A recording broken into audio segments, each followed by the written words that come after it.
Today we will tell the tale of one of the most famous conductors on the Underground Railroad, the ex-slave Harriet Tubman, who again and again went back to her native Maryland to lead more slaves to freedom.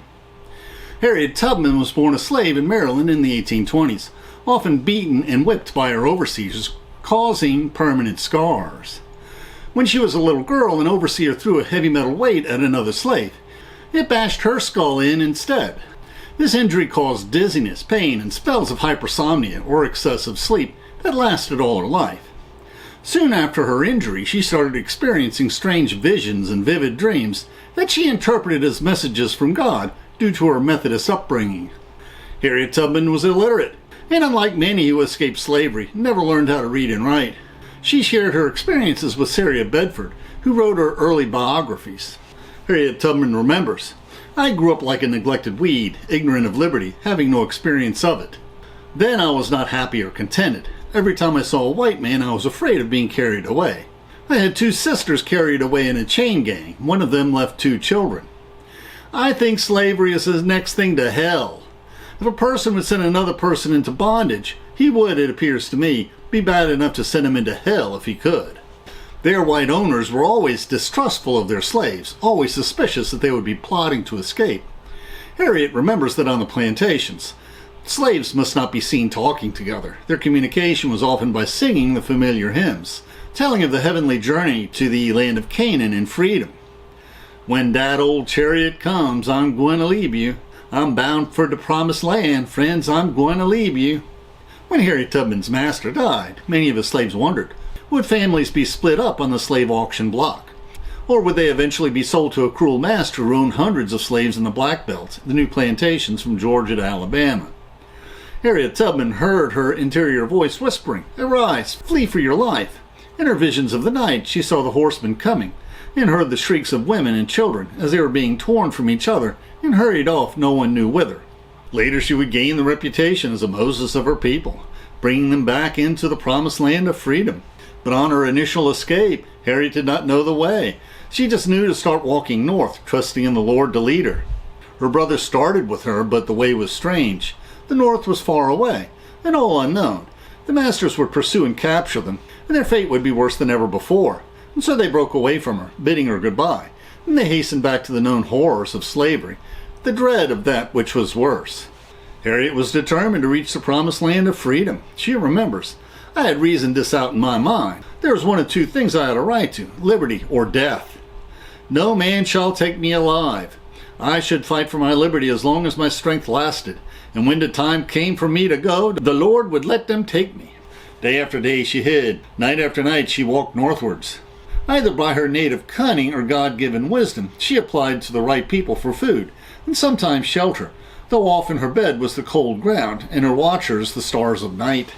Soon she reached Pennsylvania and freedom, and she found work at odd jobs, working day and night, saving up for another trip south to rescue more slaves, starting with her relatives, but many were reluctant to take the journey.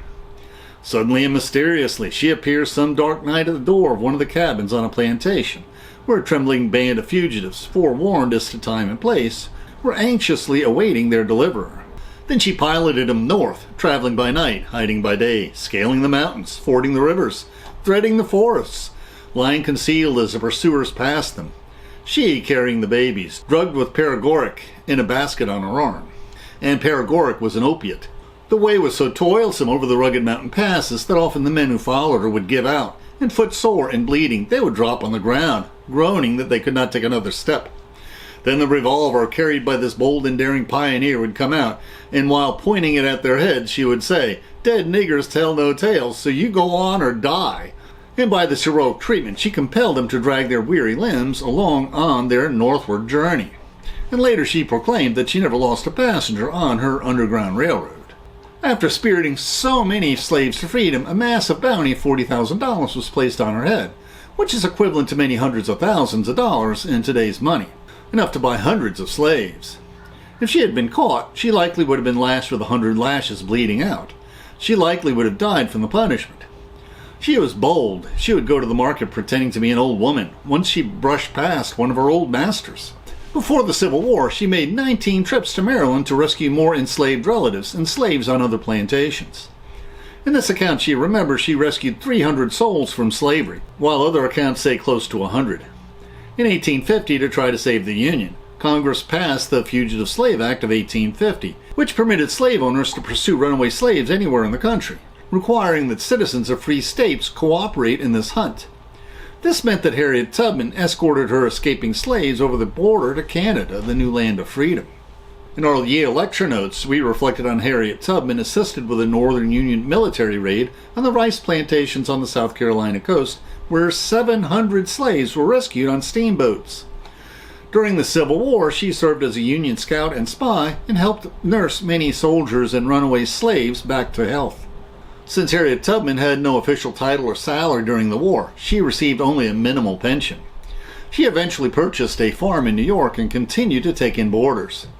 Although she received income from well-wishers and proceeds from her biographies penned by Sarah Bedford, her charity meant that she lived in poverty. Fortunately, one of her charitable works was the founding of an old folks' home for freed slaves, where she herself lived out her last days before she passed away in 1913, living until well into her 90s. And now we'll discuss the sources we used for this video. This very readable account of her life varies in detail from the account in Wikipedia, which is very likely the more accurate account. But most accounts likely drew primarily from Sarah Bedford's several accounts of the life of Harriet Tubman, written at various times in her life. We'll be reviewing many of the stories about slaves escaping to freedom in the Underground Railroad, and there are other slave narratives. Frederick Douglass escaped from slavery when the abolitionist movement began. Augustine Tolton and his mother escaped from slavery during the Civil War. He was the first black priest ordained after the Civil War. And Booker T. Washington was emancipated as a young teenager at the end of the Civil War. In our first video in this series, Harriet Jacobs sailed for freedom after hiding for many years on her plantation. And we read of Eliza Harris, who escaped with her infant daughter crawling from one block of ice to another, crossing a river not quite frozen over in the winter, with slave catchers watching helplessly on the bank. And this incident inspired a scene in Harriet Beecher Stowe's Uncle Tom's Cabin, a novel that helped spark the Civil War. The YouTube description includes a link to our PowerPoint script that we uploaded to SlideShare and also our blog. Please support this channel by sharing this video with your friends and by clicking on the like and subscribe buttons and by clicking on the Amazon links to purchase any of the books we discussed, which will earn us a very small affiliate commission.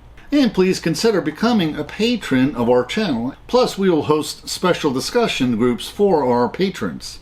Plus, you can click on the Meetup or small M icon to participate in our online discussions, where we practice our future YouTube scripts.